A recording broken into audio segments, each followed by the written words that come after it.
Good morning all of you. कल बच्चों हमारा जो टॉपिक था वो था लेखांकन समीकरण। लेखांकन समीकरण में मैंने बताया था आपको कि चिट्टे के संपत्ति पक्ष एवं दायित्व पक्ष का योग हमेशा बराबर होता है, क्योंकि व्यापार की संपत्तियां व्यापार के स्वामी द्वारा लगाई गई पूंजी से अथवा बाहरी पक्षों द्वारा प्राप्त धन से खरीदी जाती हैं। कल मैंने जो इसका जो पॉइंट था लेखांकन समीकरण से आशय संपत्तियों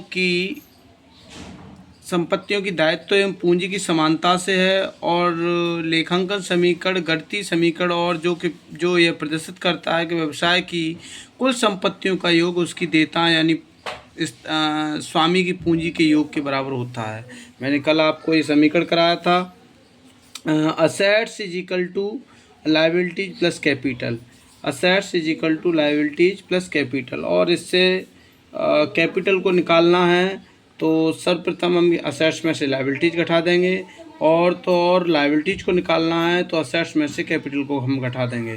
इस प्रकार से ये निकाली जा सकती हैं। और हम संपत्तियों को देखें, असेट्स यानी संपत्तियों को देखें तो संपत्तियों से अभिप्राय उन संसाधनों से जिन पर व्यापार का स्वामित्व होता है, मालिकाना हक होता है, और जिसने भविष्य में लाभ मिलने की आशा रहती है। और संपत्तियों में मूर्त और अमूर्त दोनों प्रकार की संपत्तियां पाई जाती हैं। इस प्रकार से आप देख सकते हैं, एक चित्र के माध्यम से मैं दिखाना चाह रहा हूँ। ये संपत्तियां हैं, और संपत्तियों में सबसे पहले हमारे पास रोकड़ है।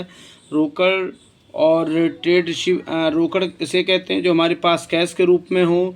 व्हीकल्स जिसे वाहन बोलते हैं, हमारे पास गाड़ी है व्यापार है, तो जो भी वाहन है, परिवहन है, वो सभी हमारी संपत्तियों के रूप में होती हैं जो हमारे निजी प्रयोग के लिए होती हैं।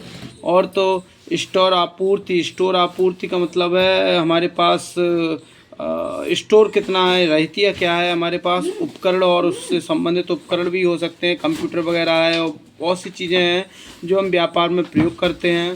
संयंत्र एवं मशीनरी, व्यापार को संचालित करने वाली सभी मशीनरी या संयंत्र। और तो और बिल्डिंग, कोई भवन जिसमें व्यापार चल रहा हो, और भूमि, जिस भूमि पर व्यापार चलता हो, और व्यापारिक प्राप्त यानी ट्रेड रिसीवेबल जिनसे हमें प्राप्त होता है, ये सभी व्यापार की सभी संपत्तियां हैं। संपत्तियों के साथ साथ फिर हमारा टॉपिक आता है, पॉइंट आता है कि दायित्व कौन से होते हैं हमारे दायित्व। तो दायित्वों को देखें हम।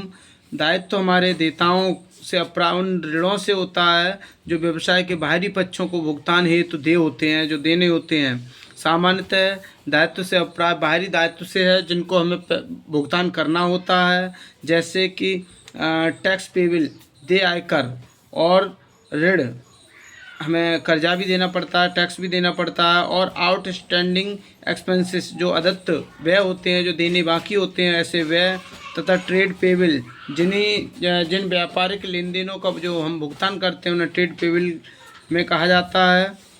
और दूसरा पॉइंट था हमारा कैपिटल। कैपिटल के बारे में हम, कैपिटल से अभिप्राय व्यवसाय के स्वामी या मालिक को देय राशि से होती है। ये इसे स्वामी की समता या ऑनर्स इक्विटी भी कहा जाता है।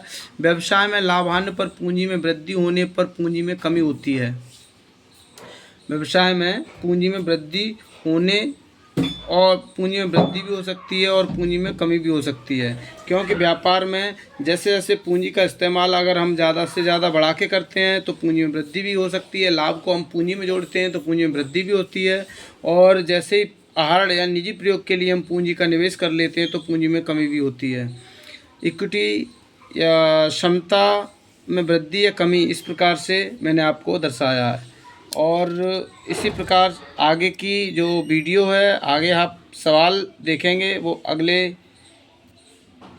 पॉइंट में देखेंगे।